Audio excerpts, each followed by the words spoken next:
الرحمن الرحیم حامد للہ تعالی و مصلی و مسلمہ اما بعد۔ سامعین، سورہ فاتحہ کی تفسیر اختتام کو تو ابھی نہیں پہنچی، لیکن سورہ فاتحہ کا جو معنی اور جو مفہوم اور جو مطلب اور مقصد ہے اس کو ہم نے بیان کر دیا تھا۔ اب اس کی جو ابتدا ہے یعنی کہ تسمیہ سے اور تعوذ سے جو کی جاتی ہے اس کا ہم بیان کرتے ہیں کہ تسمیہ سے مراد بسم اللہ الرحمن الرحیم اور تعوذ سے مراد اعوذ باللہ من الشیطان الرجیم پڑھنا۔ ان دونوں کی حیثیت نماز کے اندر تو یہ ہے کہ یہ دونوں مسنون ہیں کہ قرات سے پہلے اعوذ باللہ من الشیطان الرجیم بسم اللہ الرحمن الرحیم پڑھا جاتا ہے۔ نماز کے اندر اس کی حیثیت سنت کا درجہ اس کا ہو جائے گا کہ یہ مسنون ہے، لیکن اس کے علاوہ باقی قرآن سے پہلے بسم اللہ الرحمن الرحیم کی قرات کرنا اور باقی جو امور مباح ہیں، مباح کام ہیں، ان سے پہلے بھی تسمیہ یعنی کہ بسم اللہ الرحمن الرحیم کا پڑھنا مستحب درجے کا، کم از کم اس کا درجہ مستحب یعنی کہ استحباب کو پہنچ جاتا ہے۔ ویسے مسنون کا بھی قول کیا گیا ہے۔ اس کے اوپر دلائل میں سے یہ ہے کہ اللہ رب العزت نے قرآن مجید کے اندر ارشاد فرمایا فَقُلُوا مِمَّا ذُكِرَ اسْمُ اللَّهِ عَلَيْهِ، فرمایا کہ جب تم کھانا شروع کرنے لگو تو اللہ کا نام لے لیا کرو یعنی کہ بسم اللہ الرحمن الرحیم پڑھ لیا کرو۔ اور دوسرے مقام کے اندر ارشاد فرمایا وقال اركبوا فيها بسم الله مجريها ومرساها، فرمایا کہ اے محبوب یعنی کہ حضرت نوح علیہ السلام اور آپ کے جو حواری اور دوست احباب تھے ان کو ذکر کر کے فرمایا کہ تم جب اپنی کشتی کے اندر سوار ہونے لگو تو اس کے اندر تم نے اللہ کا نام لے لینا یعنی کہ بسم اللہ الرحمن الرحیم کی قرات کر لینی ہے۔ ان دو آیتوں سے یہ معلوم ہوتا ہے کہ جو بھی امر مباح ہو وہ جائز کام ہو تو اس کے اندر بسم اللہ الرحمن الرحیم کی قرات کرنا مستحب ہے۔ احادیث نبویہ کے اندر نبی پاک علیہ السلام نے ارشاد فرمایا اغلق بابک واذکر اسم اللہ واطفی مصباحک واذکر اسم اللہ وخمر اناءک واذکر اسم اللہ واوقد سقاءک واذکر اسم اللہ۔ حضور نے ارشاد فرمایا کہ جب تم دروازہ بند کرنے لگو تو بسم اللہ پڑھ لو، اور اپنے چراغوں کو بند کرنے لگو تو بھی بسم اللہ پڑھ لو، اور اپنے برتنوں کو ڈھانپنے لگو تو بھی بسم اللہ پڑھ لو، اور اپنے مٹکوں کو جب باندھنے لگو یعنی کہ ان کے اوپر پردہ ڈھانپنے لگ جاؤ تو اس صورت کے اندر بھی اللہ کا نام لے لو۔ دوسری روایت کے اندر آتا ہے کہ حضور نبی کریم صلی اللہ علیہ وسلم نے ارشاد فرمایا لو ان احدکم اذا اراد ان یاتی اہلہ قال بسم اللہ اللہم جنبنا الشیطان وجنب الشیطان ما رزقتنا فإنه أن يقدر فيهما ولد في ذلك لم يضره الشيطان أبدا، او کما قال حضور علیہ السلام نے ارشاد فرمایا کہ جب کوئی شخص اپنی بیوی کے پاس آنے کا ارادہ کرے یعنی جو اس کے ساتھ جماع کا ارادہ کرے تو حضور نے فرمایا کہ وہ یہ دعا پڑھ لے بسم اللہ اللہم جنبنا الشیطان وجنب الشیطان ما رزقتنا، یعنی کہ اللہ کا نام شروع کر کے میں یہ کام کرنے لگا ہوں اے اللہ تو ہمیں شیطان سے محفوظ فرما اور جو ہمیں تو اولاد عطا فرمائے گا اس کو بھی شیطان سے محفوظ فرما۔ حضور نے ارشاد فرمایا کہ جو ان کے مقدر کے اندر اللہ رب العزت نے اولاد لکھی ہوئی ہوتی ہے اس اولاد سے رب تعالی شیطان کو دور فرما دیتا، شیطان اس کو کبھی بھی نقصان نہیں پہنچاتا۔ اب بسم اللہ الرحمن الرحیم کے فضائل اتنے زیادہ ہیں کہ بندہ ان کو بیان کر نہیں سکتا۔ کچھ روایات میں بسم اللہ الرحمن الرحیم کی فضیلت پر بیان کرنا چاہتا ہوں۔ حضرت عبداللہ بن مسعود رضی اللہ تعالیٰ عنہ وہ روایت کرتے ہیں کہ فرمایا من اراد ان ينزل اللہ من الزبانیۃ 19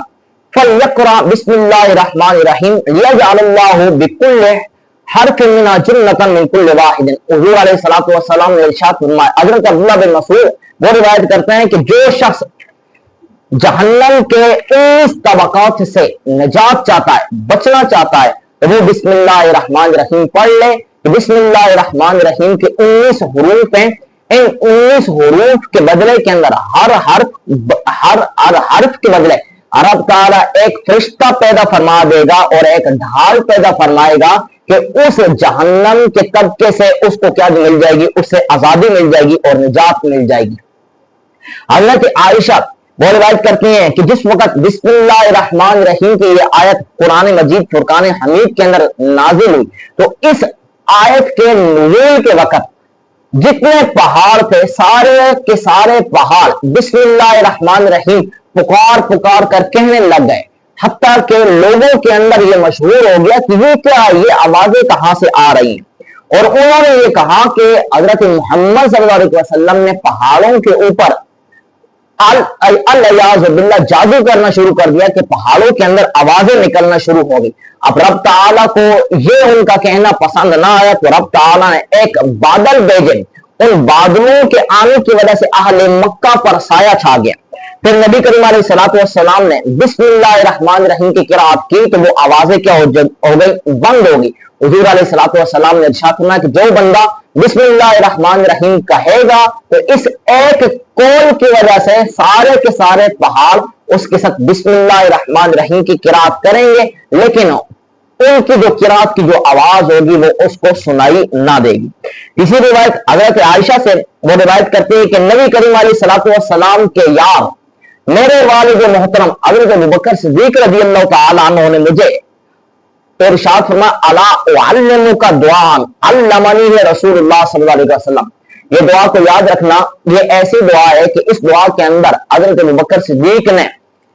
इरशाद फरमाया हजरत आयशा तो सिद्दीका को कि मैं आपको ऐसी दुआ सिखाने वाला हूं कि जिस दुआ को मुझे नबी करीम अलैहिस्सलाम ने सिखाया